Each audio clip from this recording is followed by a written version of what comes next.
Welcome back, family. Pull up a chair, pour yourself a drink, because tonight's episode is brought to you by bad decisions, dodgy marriages, and the eternal law of the internet. When you play stupid games, you win viral prizes. That's right. Muhammad Hijab, YouTube's favourite angry debate merchant of Allah, is back in the headlines, not for out-debating atheists, not for shouting at feminists, but because his ex-wife has been out here airing his dirty drawers on every YouTube sofa she can find. Now, before we even dive into the receipts, let me be very clear. We have zero sympathy for her. Zero. Not a sprinkle. Not a grain of couscous. Sis knew what she was signing up for.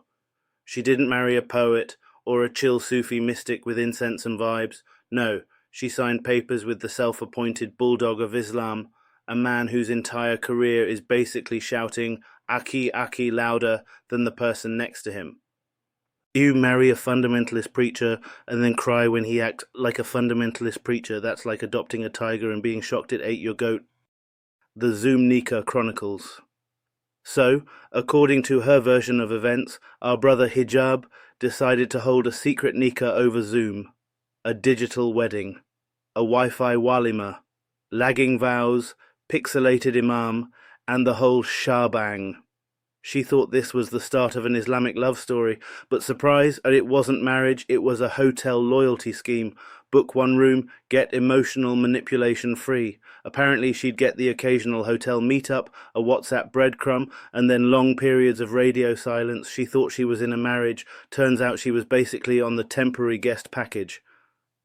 And now she's on YouTube, telling the world that she was deceived, manipulated, abandoned. But hold up. Are we supposed to be shocked? Fundamentalist men have been treating women like disposable Uber Eats bags for centuries. This ain't new, this is business as usual. Hijab's side of the soap opera. Now Hijab himself, of course, is denying it all. He's pulling out the full legal defense of every guilty man since Adam. It wasn't me. He's claiming the voice notes are AI. The screenshots are fake. The interviews are scripted, the moon landing was staged. Basically, trust me, I'm innocent, but the receipts are stacking up like prayer mats at Ramadan. Witnesses came forward, screenshots leaked. Even a sheikh allegedly confirmed the marriage before, then backtracked under pressure. Meanwhile, Hijab's running around screaming about deepfakes, as if his ex-wife hired the Avengers plus Elon Musk just to ruin his reputation. The ex-wife's press tour, and Sis is not letting this go. She's been on Behind Veils, she's been on Reasoned Answers, she's popping up on Reddit, she's basically on the Divorced Housewives of Dawah YouTube world tour. Everywhere you look, there she is with another story, another screenshot, another emotional testimony. Netflix might as well cut the check now. Title it, The Hijab Tapes, Love in the Time of Sharia. But here's the kicker. She knew who she was dealing with. She's not some random teenager who got catfished. She's a grown adult, willingly marrying a man whose public brand is literally screaming at women in debates. That's like marrying Andrew Tate and being shocked he's misogynistic, or marrying a clown and then being upset the wedding cake was a cream pie to the face. You can't claim ignorance when the red flags were practically neon billboards. Why we don't feel sorry? Look, we don't defend Hijab. He's a hypocrite. A manipulator, and if even half of these claims are true, he's a disgrace. But don't expect us to hand out tissues for his ex-wife. She saw the ideology, saw the dogma, saw the red flags fire and said, "Yes, Daddy, I do. That ain't victimhood, that's complicity." And now, when it blows up in her face, she's shocked. No. Actions have consequences. The bigger picture. But step back for a second and the comedy wears off, because what this really exposes is the rotten underbelly of these fundamentalist influencer types.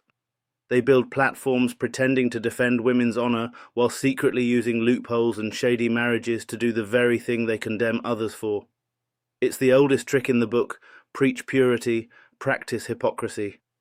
And the women who fall for it, they're not innocent either. They enable it, they empower it. They clap like seals until they themselves get chewed up by the machine. So here's the deal. Hijab's out here gaslighting harder than a broken stove. His ex-wife is milking YouTube views harder than a dairy farmer. and the community is divided between "this is slander" and "where's the popcorn?" As for us, we stand right here in the middle laughing, because this whole saga proves the same truth every time. If you marry into dogma, don't be shocked when your life turns into a dystopian soap opera. This ain't EastEnders, this is Quran Enders. Welcome to HijabGate, the divorce files. May Allah forgive the bandwidth wasted.